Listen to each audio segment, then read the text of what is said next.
What's going on, guys? It's the Unhinged Engineer here, back with even more professional development content for young engineers like myself. And if you're interested in this kind of content, you've probably heard all the buzz surrounding Leetcode. So Leetcode has been dominating the coding interview industry, if you could call it an industry, for probably the better part of a decade now. But whether you've seen the news about Roy Lee and Cluey undermining everything with AI cheating tools, or Zuck with his big meta glasses on saying that coders can use AI in their coding interviews and they're not even going to use Leetcode problems like they have up to now, there's been a lot of buzz surrounding the death of Leetcode. And honestly, I think a lot of things in the tech job market are overhyped for no reason, but I don't think this is one of them. I really do think the paradigm around how we evaluate engineers is changing, hopefully for the better. That remains to be seen. And so I wanted to talk today about what's kind of left in the wake of the death of Leetcode after AI has come in and kind of swept up how we do coding interviews. So how can we prepare for interviews that we're going to see in the future? How are they going to be different? Set you guys up for success ahead of time, which is exactly what I love to do in this channel. So we have to give Leetcode its due. We got to talk about how we got here, why Leetcode has been used for so long. And then after that, we'll get into like why I think it's dying in 2025. What's changed since then? Once we talk about what's going on with Leetcode, then I want to talk about what's coming in. How are we going to be doing interviews going into the future? And then lastly, how do we win? Given this knowledge that we now have, how do we prepare accordingly and ultimately crush these interviews? So like I said, let's start off with Leetcode. How do we get here in the first place, and then what's changed? Leetcode, despite all my gripes with it, and for the record, I am not a fan of Leetcode. I don't enjoy these kinds of problems. I know some people do, they must just be masochistic, but I do not enjoy these kinds of problems. However, Leetcode was a good test of certain, what I'm calling proxies here for being a good software engineer. So we're all aware it's a very imperfect measure of what makes a good software engineer, but it was a good measure of certain qualities that we could reasonably intuit most good software engineers have. And what were they? Well, an academic understanding. We're over-reliant in school and society, and so this is just an extension of that. Almost all of these problems are derived in some way from data structures and algorithms in traditional computer science that you might see in the classroom. Command of a language, I will say, I think of all the ones we're going to talk about, this is probably the best purpose that Leetcode served. I felt like doing Leetcode did actually make me a lot better at Python, not necessarily writing large Python applications for reasons we'll talk about shortly, but at least just command of the language and understanding the syntax, how to write it really quickly, which again, there's a lot more to good software engineering than that, but this is a good measure of kind of command of a language in this isolated nuclear sense. And it also serves some additional functions that are worth talking about. For one, standardization, to make sure everything's fair and to make sure that companies don't get legally prosecuted for discriminating against certain candidates. It's really important that they have a standard benchmark where their interview process gets credibility from. Beyond that, filtration, I think you have to apply yourself at least a little bit to understand Leetcode, because it's something that, while adjacent to what you learn in class, you do have to do a bit of extra work, really wrap your head around. And there's a lot of complaints surrounding Leetcode for this reason, because a lot of people don't have time. Like, people have kids or they have to work a second job or stuff like that. And so expecting people to go above and beyond just to get the opportunity to interview is a little frustrating, and understandably so. On the applicant side, gamification. It's well studied, well documented that gamifying processes of learning certain things really helps people achieve their goals. And so Leetcode does serve this positive purpose, in my opinion, of creating a little game out of it where you can work really hard and you can get little hits of dopamine as you solve one problem from the next to the next. In exchange, you're going to get a lot better at these problems and hopefully get a good job from an interview. So it serves lots of functions, but why is it dying? Like, what's changed now? I want to talk about two main things. The first one is obviously AI, from the title of this video. And I think it's important to realize that AI is assaulting the establishment of Leetcode on two fronts. On the one front, there's a whole credibility aspect, because AI is making it much, much easier to cheat. There's lots of tools like Cluey, or I forget what the precursor to Cluey that Roy Lee made was, but lots of AI cheating tools, and you don't even need a lot of these tools. If your interviewer is dumb enough, or you don't have your video on, you can just have Claude or something on another monitor. So it makes it a lot easier for people to cheat, and then by extension undermines the credibility of these assessments. But beyond that, now with AI and coders using AI on a daily basis, any assessment that necessitates people not using AI is a less applicable proxy for how good they're going to be at the job. The bottom line is, everybody's using AI at work. I'm using AI at work. And so any assessment that doesn't account for that optimistically increase in productivity isn't a good test anymore, right? So AI is simultaneously undermining the credibility of Leetcode and the actual applicability, how good of a test it is. Aside from AI, which is obviously the focus of this video, there was another point I want to talk about, and that's Goodhart's law. So Goodhart's law is a phenomenon in economics where the moment a measure becomes a target, it ceases to be a good measure. And this is why you see lots of churn with standardized exams and stuff like Leetcode. Because what happens is people come up with Leetcode as a proxy measurement for being a good software engineer. People catch on to that's the really high leverage activity that they can be focusing on to impress interviewers and ultimately get the job, which is the outcome they're looking for. So they focus. They get really, really good at Leetcode, sometimes to the detriment of actually becoming a good software engineer. And this is the point where the market becomes oversaturated, and so many people have done so many Leetcode problems that it's just not really a good benchmark for what makes a good candidate anymore. The measure has become the target, and so it's no longer a good measure.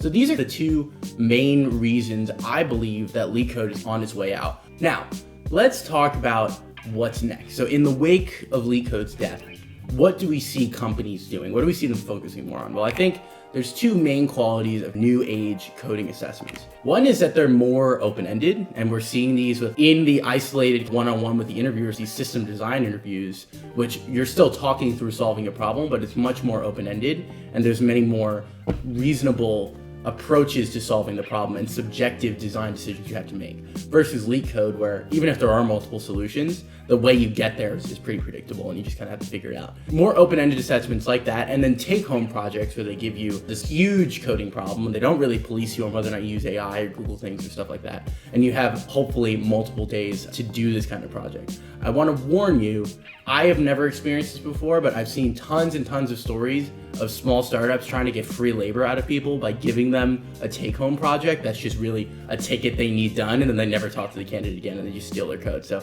watch out for those. But I have done take-home projects for interviews before, and in my experience, they've all been great and definitely preferable to doing a Leetcode interview. So buyer beware, but also I think I'm pretty optimistic about take-home projects.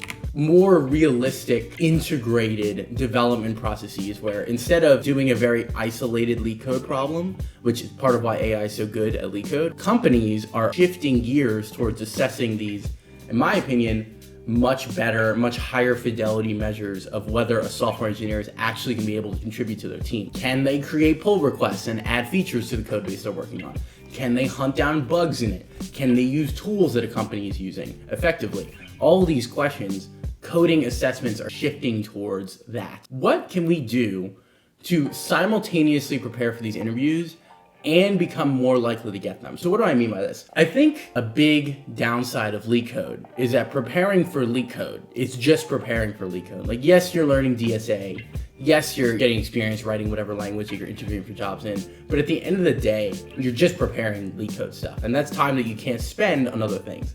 Now, thankfully, now that assessments have become more open-ended, we could kill two birds with one stone. I'm talking about personal projects. I really do think that building unique, interesting, intelligently laid out projects and executing on them, doing that kind of thing in the new age of coding assessments is going to be really, really important and really going to separate good candidates from great ones. Now let's talk about how to win. How do we do this right? How do we actually build awesome projects that really stand out to the interviewer and lead into these more open-ended assessments and help us crush those two once we've gotten in the door?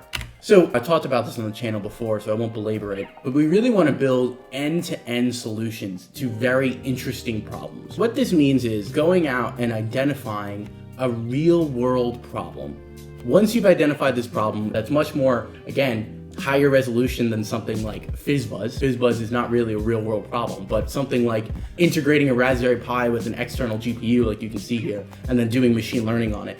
That's a much more real-world applicable project. So identify a real-world problem, design a pragmatic solution that accounts for the dynamics of that problem. So you're going through the engineering process of, I have a problem I'm trying to solve, I have potential solutions with which I could solve it, let me evaluate them all, and then ultimately execute on the one I believe is best. See it through, run it through testing, demonstrate its capability, and see this solution end to end. That kind of workflow is really, really gonna prepare you well for those open-ended interviews, because it's going to force you to do things like bug hunting or integrating with external APIs or designing systems. It's going to force you to do those things in a way that Leetcode never did, which is why, again, I'm optimistic about the future of coding assessments. But what does this not mean? There's two kind of common myths I want to dispel here. I'm going to start with the second one. Walkthroughs, people have to start somewhere. I'm not trying to say that you have to understand everything from the get-go and you can't get educated by someone else or even pay someone else to walk you through the course of a project. There's nothing wrong with that. But if you just follow a walkthrough to the letter and don't expand upon it, then you're not going to get a lot of these intangible experiences that really seeing a major project like the ones I have displayed here puts you through. And the second myth I want to dispel is don't interpret what I'm saying as you have to build everything from scratch. Oh, I have to build neural networks from scratch. I can't use PyTorch or TensorFlow. That is not at all what I'm saying. As a matter of fact, I really think that's a big detriment. Because practically speaking, if you're going through trying to build some interesting solution to a problem using neural networks, and you're building a high performance neural network in C++ from scratch yourself, you're not using PyTorch, practically you're gonna run out of runway, and the project itself is just gonna become, I built a neural network from scratch, which again, is not a bad project, but it's not really what I'm talking about of this large scale, more open-ended, more real world applicable project. So use real world tools, because again, that's what you're going to be using in the real world and on the real job. And so the more you demonstrate your ability to integrate with external APIs or leverage machine learning frameworks, other types of frameworks people have created, you're contributing and pulling from open source code. Once you do these things in your personal project, again, it's going to help you going forward with your interview process and ultimately with the job. So this isn't to say that you have to do everything from scratch yourself and you can't get any help. It's just to say walk the line between leveraging external tools too much and building everything from scratch yourself to hit that medium, which is where most engineering actually lives, some combination of integrating existing tools and building new ones. So let's wrap this up. What are our main conclusions? For one, Leetcode is dying primarily because AI is undermining it on two fronts. The credibility aspect is just a lot easier to cheat now than it was in the beginning, and it's less applicable. Because we have AI tools at our disposal, any test that doesn't allow us to have them is kind of not applicable to the real world. Just like how in middle school, they would take your calculator because you're not gonna have a calculator in real life, but in reality, you freaking do. Everybody has a calculator in real life.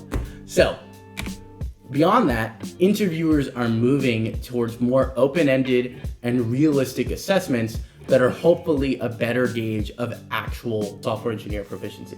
And that's where you see stuff like integrating with APIs or hunting down bugs or designing large-scale systems, stuff like that. In light of this shift, to stand out, it's really good to see projects through beginning, middle, and end, and go through all the real-world processes of building engineering systems. Because what that will do is not only give you a juicy project to put on your portfolio and talk about in interviews, but also force you to go through lots of the bits and pieces of these open-ended interviews that you can expect to see later on. And so overall, I really do think this shift away from grinding Leetcode and memorizing very nuclear problems and trying to just regurgitate them out towards building more open-ended models, systems, solutions, vehicles, whatever you want to talk about. That's going to help people. And I do think this is a shift for the better. And it's a shift that we've seen time and time again in education with moving away from standardized tests towards more open-ended assessments that hopefully account for the nuances of every candidate. We're seeing the same evolution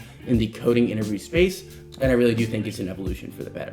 That's everything I had to say today about AI killing Leetcode in 2025. I hope you find this video helpful. I hope it just kind of shifts how you're thinking about preparing for coding interviews, because the people interviewing you, their mindset is definitely shifting too. So hopefully we can shift commensurate with that and kick some ass in these interviews and get the jobs we want. If kicking ass in interviews and getting the jobs you want is something you're interested in, then definitely like, comment, subscribe to this channel. I'm the Unhinged Engineer. I make videos like this while also vlogging my grad school journey. I'm going to Georgia Tech at night while I work full-time as an aerospace engineer. If any of this content relevant to young engineers kicking off their career and trying to kick ass and take names is something you're interested in, then definitely like, comment, and subscribe. Thank you so much for watching, and I will see you in the next episode.